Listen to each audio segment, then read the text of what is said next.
देखिए, ये जो अंडरस्टैंडिंग है बहुत क्लियर है। हमको भाषा में नहीं उलझना चाहिए। कई सारी चीज़ें हैं, उनके अलग अलग जगहों पर अलग अलग मतलब हो सकते हैं। और कोई टीचिंग जब किसी खास जगह पर, जैसे मान लो ये टीचिंग मेरे माध्यम से आ रही है, तो वहाँ पर उसका क्या मतलब है, हमको ये समझना ज़रूरी है। मन में विचार आते हैं, ये केवल भाषा है। अब हम कैसे कहें? हमारे कहने का ढंग यही है कि मेरे मन में एक विचार आया, लेकिन विचार आया तभी मन आया। उसको दूसरे एंगल से भी देख सकते हैं कि विचार आया तभी मन आया, उसके पहले मन नहीं था। जैसे एक बच्चा पैदा हो तो हम कहते हैं बच्चा पैदा हुआ, लेकिन माँ भी तो तभी पैदा होती है, उसके पहले माँ कहाँ थी? तो देखने का ढंग है, उसको हम किसी भी ढंग से देख सकते हैं। मन कोई प्लेटफॉर्म नहीं है। विचार हमारे चेतना के ही हिस्से हैं, उसी सोर्स, उसी स्रोत से उभरते हैं, और जब वो उभरते हैं तो मन की तरह हमारे अनुभव में आते हैं। विचार जब हमारे अंदर एक ऐसी अवस्था में होते हैं कि वो किसी इंटेलिजेंस को पैदा करते हैं, यानी कि वो हमारे इस शरीर मन के यंत्र से जुड़कर फंक्शनल होते हैं, तो वो बुद्धि की तरह, यानी कि वो कुछ समझ की तरह, इंटेलेक्ट की तरह है, इंटेलिजेंस की तरह। जब वो नहीं जुड़े हैं और गुजर रहे हैं तो वो इम्पर्सनल है, निर्वैयक्तिक है, इम्पर्सनल है। मतलब उनका हमसे अभी कोई लगाव नहीं, हमने उनको बस देखा है। जैसे ही वो हमारे शरीर मन के यंत्र से जुड़कर फंक्शनल होंगे, वो इंटेलिजेंस बन जाएंगे।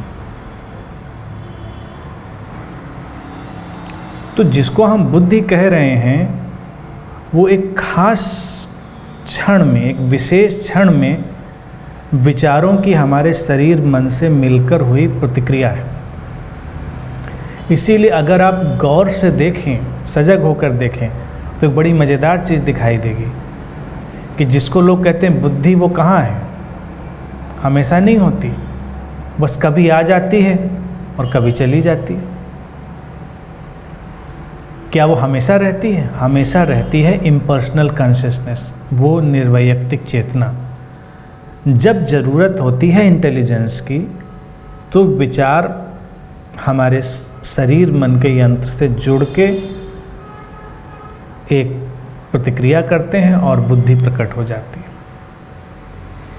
ये बात इस तरह से समझ में आती है या नहीं आती? तो हम लोग इसको और एक्सप्लोर कर सकते हैं। और एक्सप्लोर करते हैं तो इसमें फिर 3 तत्व की बात आती है कि मन, बुद्धि और अहंकार। आप लोग पढ़ते बहुत हैं।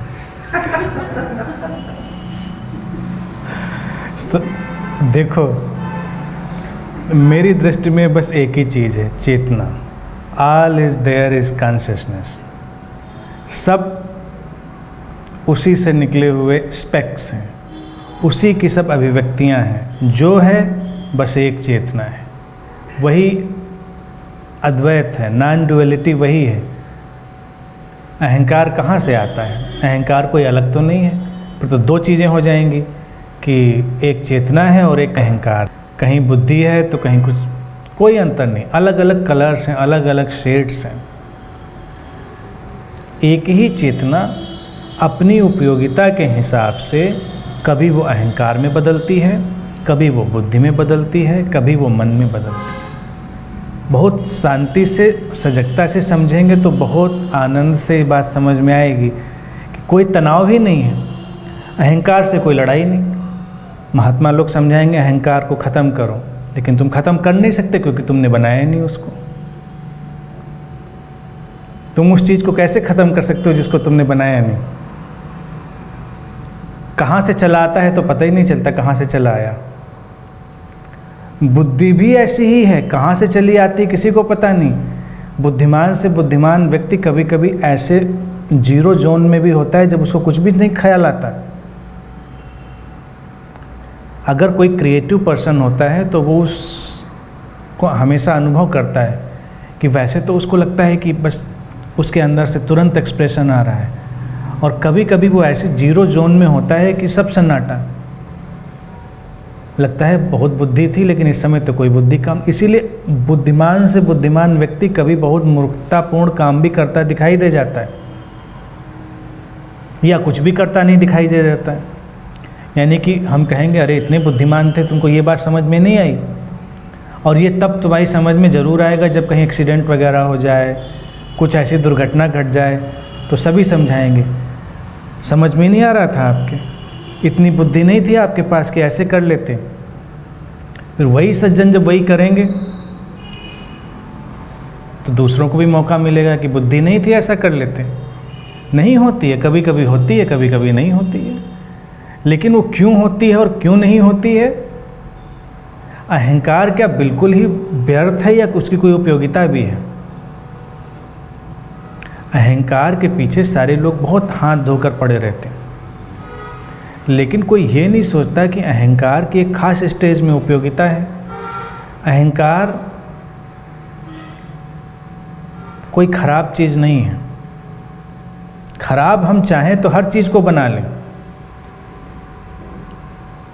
इतिहास के पन्ने पलटेंगे तो निरअहंकारी लोगों ने भी बहुत विध्वंस और हिंसा करी है, क्योंकि उनको ये भाव था कि मैं निरअहंकारी हूँ, मेरे अंदर अहंकार नहीं है। क्या वो व्यक्ति बहुत सहज नहीं होगा जो ये जानता है कि अहंकार आना होता है तब आता है, जब नहीं आना होता है तब नहीं आता है, मेरा इससे क्या लेना देना? क्या वो व्यक्ति खतरनाक नहीं होगा जिसको ये भाव है कि मैं अहंकारी हूँ या मैं विनम्र हूँ? वो तो एक ही बात हो जाएगी, बहुत ज़्यादा डिफरेंस नहीं होगा उसमें।